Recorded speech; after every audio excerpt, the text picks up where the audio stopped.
నమస్కారం. ధర్మ సందేహాలు కార్యక్రమానికి స్వాగతం. అనునిత్యం ప్రేక్షకులు ఎన్నో సందేహాలు కలిగి ఉంటారు. వాటన్నిటిని నివృత్తి చేసే ఏకైక కార్యక్రమమే ధర్మ సందేహాలు. భక్తి టీవీ ప్రేక్షకులు వారికి కలిగిన సందేహాలను ఉత్తరాలు, ఈమెయిల్స్ ద్వారా మాకు రాసి పంపిస్తున్నారు.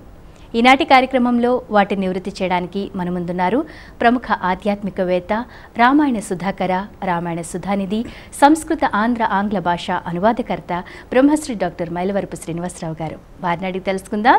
నమస్కారం అండి గురువు గారు. నమస్కారం. గురువుగారు, మొదటి ఉత్తరం చూద్దామండి. సురవరరావు గారు పంపించారు సంత మాగులూరు నుండి. నదులలో దీపాన్ని ఎందుకు వదులుతారు తెలియచేయండి అని అడుగుతున్నారు. మనకి పంచభూతాలు ఏవైతే ఉన్నాయో అవి మనని రక్షించేటటువంటివి. పృథివీ, అపు, తేజస్సు, వాయు, ఆకాశం. పృథివీ నేల. భూకంపం అనే పేరిట అమ్మా నువ్వు నన్నే కాదు మొత్తం ప్రపంచాన్ని అంతటినీ సర్వ వస్తుద్రవ్యాలతో అంటే ఇళ్ళు, గుడ్డు, గోదా మొత్తం అన్నీ కూడా నీలో లీనం చేసుకునేంతటి మహాద్భుతమైన శక్తిమతివి. నన్ను రక్షించు, నన్ను రక్షిస్తున్నావు కాబట్టి నేను సుఖంగా ఉన్నాను అని పృథివీకి పూజ చేస్తాం.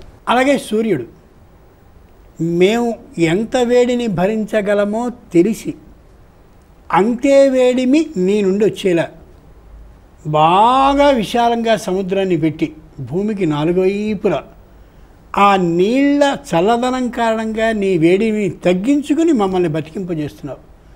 నువ్వు కానీ నీ వేడిమితో ప్రకాశించినట్లయితే ఇంత సముద్రం ఉన్నా మేము ఖచ్చితంగా ఉండేవాళ్ళం కాదు. కాబట్టి నువ్వు ఎంత గొప్పవాడివి. అందుకు సూర్యుడికి నమస్కారం చేస్తాం.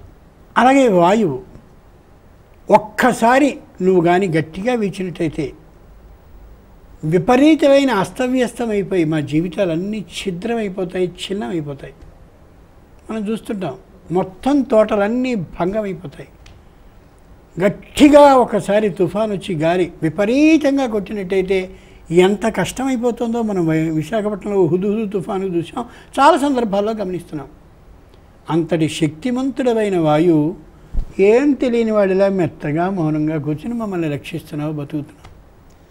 ఓ ఆకాశమా, బ్రహ్మాండమైన పిడుగుల్ని నాలుగిటిని గట్టిగా నువ్వు అలా వర్షించినట్టయితే, ఓ రెండు విద్యుత్ తీగల్లాంటి మెరుపుల్ని ప్రకాశింపజేసినట్టయితే చాలామంది అంధులైపోతారు, చాలామందికి జీవనం కోల్పోతారు. కొన్ని వందల ఎకరాలు ఊషరాలు అంటే చవిటి నేలలు అయిపోతాయి. అంత శక్తివంతుడివైన ఆకాశమా నువ్వు అలా మమ్మల్ని రక్షిస్తున్నావు అని నలుగురికి ఎలా అయితే పూజ చేస్తామో అలాగే నది అంటే అప్పు, నీళ్లు రెండవ పంచభూతాల్లో రెండవది. ఓ నదీ రాజ్యమా నువ్వు రక్షిస్తున్నావు కాబట్టి మేము బతుకుతున్నాం. ఉదాహరణకి 3 రోజుల క్రితం వరకు గోదావరిలో నీళ్ళు లేవు, ఇసుక తిన్నెలు అన్నీ ఉన్నాయి. లోపల పెద్ద ఎత్తైన 60 అడుగులు 70 అడుగులు చెట్లు అన్నీ ఉన్నాయి. ఆ గోదావరికి నీళ్ళు ఏమొస్తాయి అన్నారు. 3 రోజుల వర్షం కురిసిందో లేదో ఇప్పుడు ఆ వంతెన దాకా నీళ్ళు వచ్చేసాయి. ఆశ్చర్యం కాదు? అంచేత ఓ నది, నీ చేతిలో బతుకుతున్నావు, నీ అనుగ్రహం వల్ల జీవిస్తున్నావు. నువ్వు ఇలా మమ్మల్ని జాగ్రత్తగా చూసి రక్షించు, అనుగ్రహించు, కరుణించు అని చెప్పి ఆ నదికి నమస్కరిస్తూ నదికి పూజలో భాగంగా ఇదిగో ఈ దీపాలని విడవడం.